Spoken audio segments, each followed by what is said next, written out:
Hello farmers, the name is Rollings from Agribusiness Media and we are here in Shamva at a farm that is doing about 6 hectares of onion production.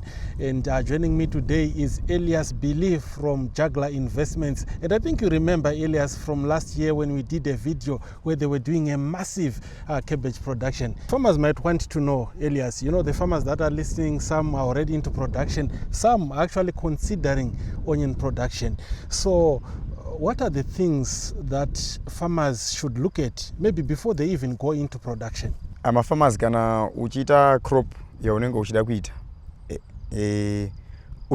unotanga watarisa market, start the market first, then wodzoka woita ma calculations ako woona kuti ndichawaburitsa mari yakawanda sei, profit ne capital ya unoshandisa.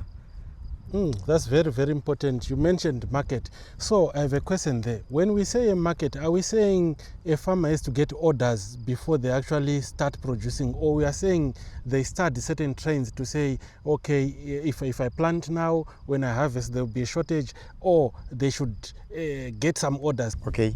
Pari panawe market, totanga kutarisa kuti ma-surrounders, farmers, wari padhuze newe kuti wangani wari kuita that crop. Wochikwanisa kuweka ne cost yekuzoti, because some of the farmers hawana transport to take things to the market. Alright. Yeah. Alright. Saka unenge watoweka zvese ne transport cost and the likes. Saka like nepandiri panapa kana ndichitoita business rangu handichatarisa nembari chete, ndakutarisa nema vendors ari mudhuze mangu kuti mangani andozokwanisa kusupply, ndichiwana mari per day or per week, or wangani vanhu vanouya kuzotenga. Like now nepandiri I've got Shamva market, I've got Bora market in Mbare. So you mentioned also ma cost. Sapa ma cost apa tikunyanyotarisa zvinhu zvipi zvinoita kuti farmer asazoti akurima ozoshamisika kuti ko ichi ndanga ndisina kuchinyora pasi kuti ndichachida, ichi ndandisina kuchinyora pasi. Ndezvipi zvatingati zviri key zvokuti pama cost paachata costing yake anofanira kuisa ichi, oisa ichi, oisa ichi, oisa ichi. Alright. Like chekutanga inyaya ye-transport, because haukwanise kuadvertise munhu kuti ndine onion and the likes asina kumbodziona kumarket. Nyaya hombe ndeyekuti una here transport yekukwanisa kutransporta zvinhu kubva munda kuenda kumarket. Alright. That one is the key. Chepiri, then totarisa labor yekukwanisa kuharvesta, like per day ndiri kuharvesta about 3,000 bundles. 3,000 bundles ndiri kushanda nevanhu 100 workers dzekusunga mabunches emaonion kuenda kumarket.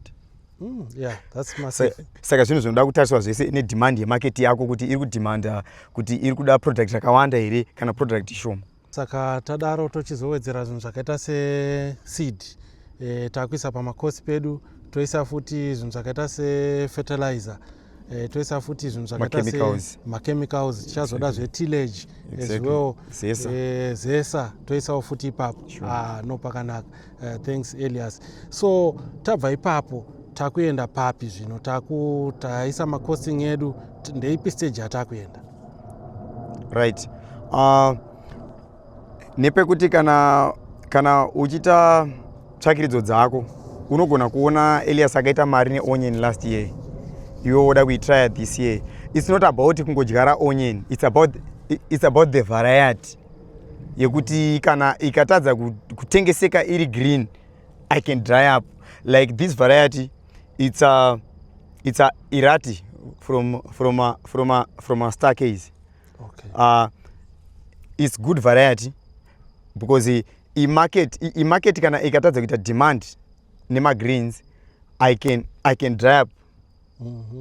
Then ndozodzisa ma pockets, and the good part of this Irati seed, it's about shelf life. All right. Yeah. Okay. It's about shelf life. All it right. takes too long, I worry pashure pekunge zvakanyanya saka ichazogara nguva zvokuti inotipa mukana wekuti titengese panguva yatiri kuda isusu. Alright.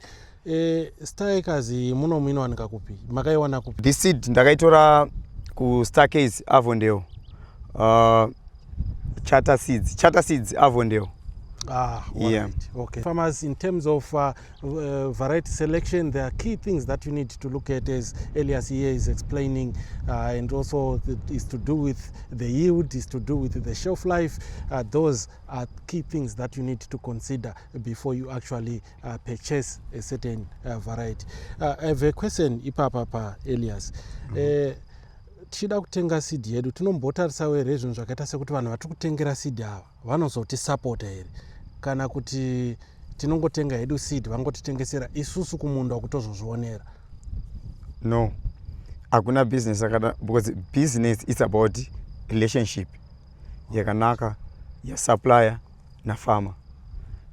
Mukashandidzana zvakanaka unoona kuti masuppliers edu anofarawo, then isusu semafarmers tinofara. Like Charter Seeds almost every week they visit me.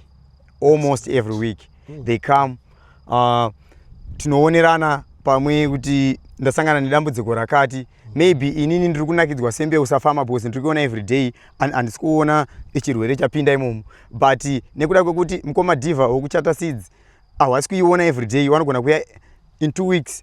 Saka wanokwanisa kutondiudza kuti imbeu yako yarwa neblight kana mbeu yako wamboona here pakati, because inini ndiri kuiona every day. Saka zvinhu zvekuti kana uchiona chinhu every day, you know, unenge uchingoti chinhu changu chiri right. Sure. Saka unotomboda someone anokuassista like these guys from Charter Seeds. I have no problem with these guys because they follow up their crops. And since tadyara mbeu vanouya each and every time, and every 3 days they phone me, every 3 days vachibvunza mbeu yaita sei, iri papi, ngatichisai mishonga yakati, ngatisei fertilizer. Zvakanaka. Saka tichiri panyaya yevariety selection apa Elias, tikatarisa costing yedu isusu tinoona kuti seed inoda mari shoma kana tichienzanisa nefertilizer. Tingati zvinoreva kuti hatifaniri kunyanyopa attention kuseed here? Inyaya iripo ndeyekuti fertilizer yacho kuti uzofunga kutenga fertilizer yakawanda unge une mbeu, because fertilizer iripo pakufeeda mbeu. Saka tikatadza kuconcentrata nembeu yacho kana kumonita mbeu it's like inotengwa mari shoma pane fertilizer, but fertilizer yacho hatingangotenga fertilizer toimwaya pasina mbeu. Saka mbeu is very important, and I advise all farmers wada kudyara onion kuti ita tsvakurudzo yembeu yauda kudyara kuti imbeu ipi, because everyone is looking for money. Kana watenga mbeu munhu isari kutengesa mbeu, hapana munhu anokudza kuti mbeu yangu iyi haiite and the likes. Saka ndinokurudzira vanhu kuti waite tsvakurudzo yembeu kuti mbeu yakanaka pakudyara ndeipi, plus mbeu iri kuenderana nesizeni ndeipi. Samuchidimbu tiri kutaura kuti isusu zvakachipa zvinogona kudhura, nditi kuti tatenga mbeu ichiita sekuti yakachipa iko zvinezvo, asi nekufamba kwenguva zvinogona kuzotidhurira, pamwe zvichidai goho redu radzikira, kana kuti pamwe zvirwere zvawanda, pamwe mbeu iyoyo haisi resistant kune zvimwe zvirwere.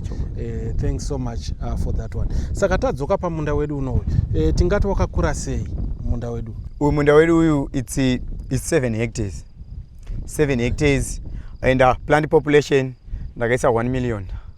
1 million? 1 million plants. Alright. And pakudyara kwacho handina kudyara nehand, ndakaita inonzi direct planting, ndakashandisa a planter. Okay. Tractor planter, yeah. Saka maitongodyara maseeds, ndio yatinoti nsichu kai? Exactly. Alright. Hamuna kuita zvekunonesa? No. Sei makaita izvo? Sei musina kuita zvenesari? In fact, kana uri munhu ari behind time or uri kurima big hectarage, I can't use hand planting on 20 hectares or in 10 hectares, of which my plant population is 1 million plants per hectare. So it takes some years. So the machinery, it's like a quick one. I take about 2 days to plant these 7 hectares using a tractor. Okay, saka zvinotisvitsa manje paland preparation. Okay, tataura variety selection, tataura manyaya dzecosting, tataura kukura kwakaita munda wedu nekuti tiri kusarudza kuti tiri kuita direct seeding here kana kuti tiri kuita zvemaseedling. Munda wedu uyu makatanga maita sei kuti muzosvika pakuzotanga kuita direct seeding? Okay, ndichidzoka ipapo padirect seeding panoda kuconcentrata kana kuva strict zvakanyanya panhau yefine tilth. Inini kuti ndizodyara direct seeding ndakatanga ndaisa ripa. I rip the field, ndakaisa ripa, ndaisa ripa ndikabva ndaisa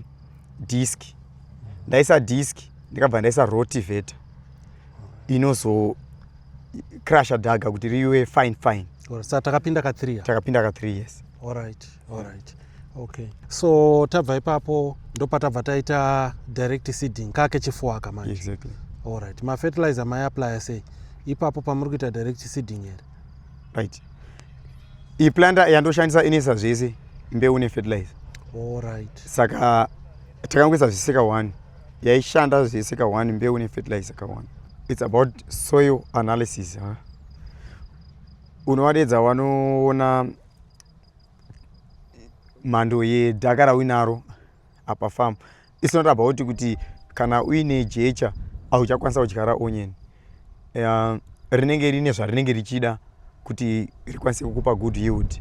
Like kana une red soil unogona kuita red soil but inenge iri a bit weak, inenge yaneta. Saka wanokwanisa kukuudza futi kuti dhaga rako rakuda kuti tichisa zvakadai kana tichisa zvakadai. Like pandakadyara this onion takashandisa basal fertilizer. It's about 300 kgs a hectare. Alright. Yeah. Then saka tiri kuti tinotora masamples first. Atorwa masamples oenda kulab. Then pobuda results ekuti ivhu redu rine zvakadai nezvakadai. Sure. Then from there takuchiziva kuti tochisa fertilizer yakawanda sei ndopakazobva kuti chisai 300 kgs per hectare ega. Exactly. Alright. Ko zvakadini ne top dressing makashandisa which one? Alright.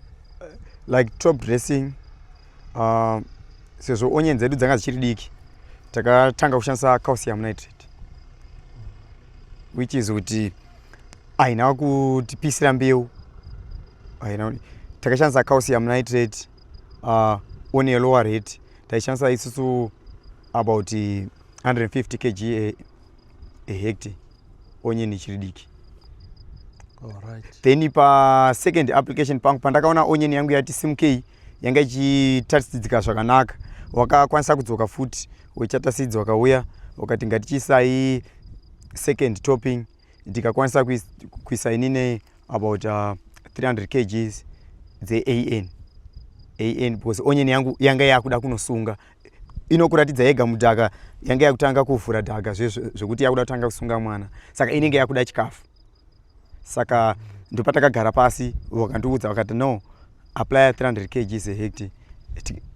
Ndikakwanisa kubroadcast 300 kgs a hectare using a tractor Vicon.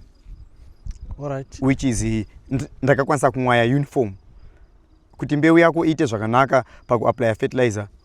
Unofanira kushandisa uniform size cup or a Vicon so that hapana panozowanda fertilizer, hapana painoshomeka.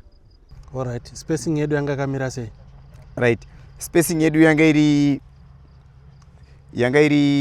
16 by 10 centimeters.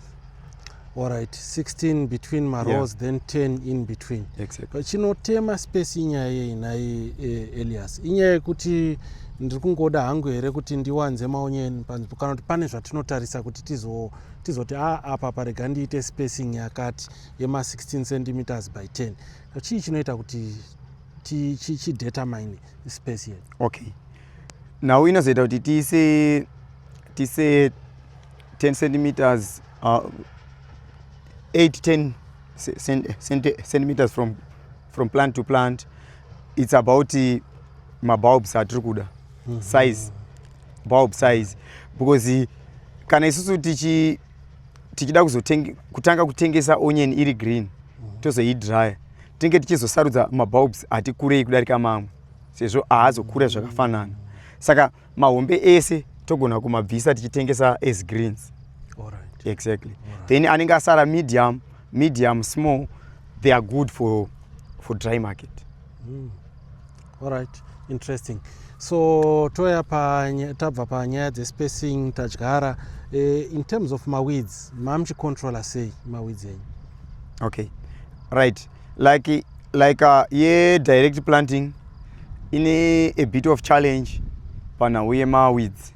Mushonga watinotanga kuisa isusu tototanga kutoaplya onion yedu yani 3 weeks yadyaro painongotanga kukura nemaweeds anenge akurawo, saka onion yedu iri kubudirana pamwe chete nemaweeds. Pakuisa mushonga hatichaisa high volume, takutanga nemalow volumes mushonga yedu tichienda neonion yedu kusvika yasimba gunhi nemashizha takuchikwanisa kudzoka high volume. That's why muri kuona makati chenei. Unoti wanzei mushonga wako nenhau yekuti ukaaplya this week, next week, another 2 weeks unofanira kuisa mushonga. Maishandisa mushonga upi type ipi? Taishandisa Ronster or Go. Yield yenyu yaka? In terms of harvesting, ndiri kuona onion yangu hombe ichirimo saka ndiri kuharvesta. So per hectare we are looking about per hectare tiri kuwana 65-70 tons a hectare. Okay, 65 to 70 tons. 70 tons a hectare. Yeah. All right. Saka pazuva ndaona sekuti muri kutengesa imimi on a daily basis. Sure. Muri kutengesa akawanda sei? Zvimbori nemari here? Zvekutengesa magreens zvine mari because everyone kumba kwake anoda kudya chinhu chine onion. Ndofunga every salad ndingangoti chikafu chese chikudyiwa mazuva ano hapana pasingapinde onion. Saka everybody anoda onion every day. Like per day tiri kukwanisa kuloda a 12 ton truck every day rinenge rine 3000 bundles every day 3000 bundles. All right. Yeah. All right. Then wanouya wachitengerawo pano pamunda pane wanouya wanenge wachida either 100 bundles 50 bundles 20 bundles wanenge wachiuya per day tiri kukwanisa kutengesa about 1000 bundles a day. Pafarm. All right. Yeah. Interesting. Saka musika umu makaita sei? Muri mari vanhu vari kubhadhara zvakaita sei musika? Right. In terms of market yanyaya ye-communicate ye-relationship yafarmer nema-customers. Ndinokurudzira kuti kana uchitengesa product yako it's not about kutengesera munhu nekuti unacho nhasi.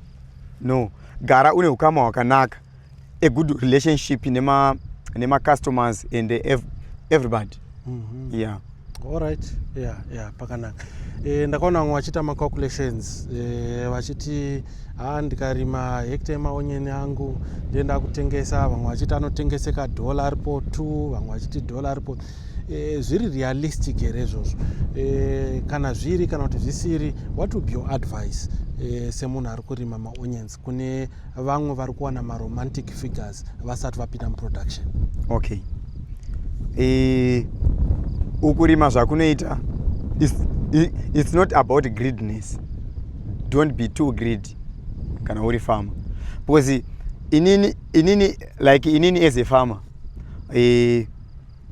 ndinenge ndine manumbers andinotoziva kuti onion like kana ndichidyara onion ndinoweka inini ndichiti bundle rangu ndofanira kuzotengesa $420. $420 ndiyo yandoweka nayo. Nekuzonakawo nedemand yechinhu togona kuzopesa hata $10 or $12. But as a farmer kana uchiweka as a farmer uchiziva kuti urikuda kuzonotengeserawo munhu arikuda kunotengesawo unofanira kutoweka nefigure yearound $20, $15. What sort of advice would you give to a farmer who is considering onion production today? Okay, right. Advice yandinongopa kuma onion farmers wagara wari muindustry o wachada kupinda muindustry, ngatiziwei mbeu yekurima mumwaka watinenge tiri nenguva, because ma-onions ane different varieties. Pane a-rain season, zvakanakisa kubvunza kuma-agronomists embeu idzodzo kana kuti waridzi wembeu iyoyo. Like ukangoziva kuti mbeu iyi ndeye Charter Seeds, zvakanakisa kuti ukagoogla Charter Seeds Zimbabwe unokwanisa kusangana nema-agronomist ipapo, then wanokwanisa kukudza zvekuita online or mochibhuka wouya kumunda kwako, because hatisi tese tine pfungwa dzekuti dhaka rinonotestwa o dhaka redu rakamira sei necrop yatoda kudyara. Saka zvakanakira kuti ukawade, I don't think kuti wanoramba maybe awaitrainini chete. Inini ndikangowafonera it's one call. Kana tikatadza kunzwanana nekuda kwenetwork, wanotosvika pano tikatogara pasi tikataura kuti apa ndafunga kuisa crop yakati, wanondipa advice. Plus zvakanakira kudhila nemacompanies anenge ana Charter Seeds akatirongekei pakuti wanogona kutotakura ivhu rako, hawana basa nemari yako, wanotakura ivhu rako oenda naro wokudza kuti ivhu rako rakanakira chakati kana kuti ivhu rako tenga chakati, uzokwanisa kudyara mbeu yauri kudyara nenguva. Saka zvakangonaka kuva neukama hwakanaka nema-seed suppliers atinenge tinawo, so that wanokwanisa kukuudza kuti mbeu iyi mwaka wayo wadarika kana kuti mbeu iyi mwaka wayo hausati wasvika, wokwanisa kuita gadziriro dzako uchifambidzana nenguva ichirimwa, so that hauzosara kumashure, unokwanisa kumhanyidzana nenguva wofambidzana nevamwe market. We have heard from Elias Pili, and now joining me here is Divara Piri, a senior agronomist with Charter Seeds. And as you have heard that they are using Irati, one of their onion varieties. Divara, I have a question for you. Yeah. Why Irati? Irati is one of the best variety on our basket. Onion short day length varieties. The advantages are Irati, it has quality bulbs, and the bulbs that are very attractive even to the housewife. That's golden brown color, and it goes high disease resistance as well, and the uniformity of the bulbs. So, and with the good disease package as well. Yeah. And for Irati, it's a short day length variety. Onion bulbing is controlled by your day length. So a short day length variety, it requires a light intensity 10 to 12 hours. All right, meaning to say there's a certain period where we can plant onions and a certain period where we can't. Yeah, onion is a slot related crop. For the short day length varieties, you sow, direct sow from February to June. That's your cutoff date for the short day length varieties, February to June. It's only 5 months for the short day length variety. Because if you plant a short day length variety on the intermediate day length, it might trigger a bulbing, or it might not produce a bulb at all, or it might produce a small bulbs. So there's no onion variety which can grow all year round. That's why I said onion is a slot related crop. All right, thanks for that. Then we have heard the farmer talking about technical support when they purchase seed from you. Is this at an extra cost? We don't charge any cost or any charges to our farmers. We just support them. Both as Charter Seeds, we are interested in farmer success. When the farmer is successful, Charter Seeds are also successful. It's a win-win situation. We see our farmers as our partners, not as our customers, because we want to grow together. That's why we keep on checking and keep on monitoring on their progress, so that we give them expert advice, so that for them to be successful and prosperous on their horticultural operations. It's not only onion only, but we support and we give them all our developed techniques, or our roadmap, what we call Charter Seeds roadmap plus Starcase Seeds is equals to success. That's our formula for success. Excellent. Any tips for farmers considering onion production? Yeah, I think the first step is the soil preparation. They need to bring their soil to the highest level of productivity. We don't allow our farmers to grow on compacted soils, on compacted horizons. You need to bring your soil to fine tune. That's key to your success. So you need to understand your soils backwards, because you need to know your soil status. You need to know the available nutrients in the soil. Because sometimes if you just grow without any soil testing or soil analysis, you are duplicating nutrients which are already available. Because you need to know your NPK in the soil, your boron and your zinc. That's where you advise to apply your basal fertilizer, your boronated and zincated fertilizer. That's why we don't recommend your compound D. We recommend the high analysis C or your high B fertilizer with the NPK component of 9-24-20 or 6-28-23. All right, excellent. Thanks, Diva. Any parting shot to the farmers? Yeah, for next year we have another variety called Arabella, which share the same parent, female parent with Irati, and Arabella has got a better shelf life. So for onion, you determine a bulb size by your spacing. The bigger the spacing, the larger the onion bulb. So we recommend 600 to 800,000 plants per hectare. Because onion yield doesn't come from the size of the bulb, but it comes from the number of bulbs planted per unit area. All right, farmers, that was Divara Piri from Charter Seeds. He is the senior agronomist with Charter Seeds, and if you need any help, any consultancy with Charter Seeds about their products, please feel free to contact them. Thanks so much for watching, and please do join us for another video that is coming soon.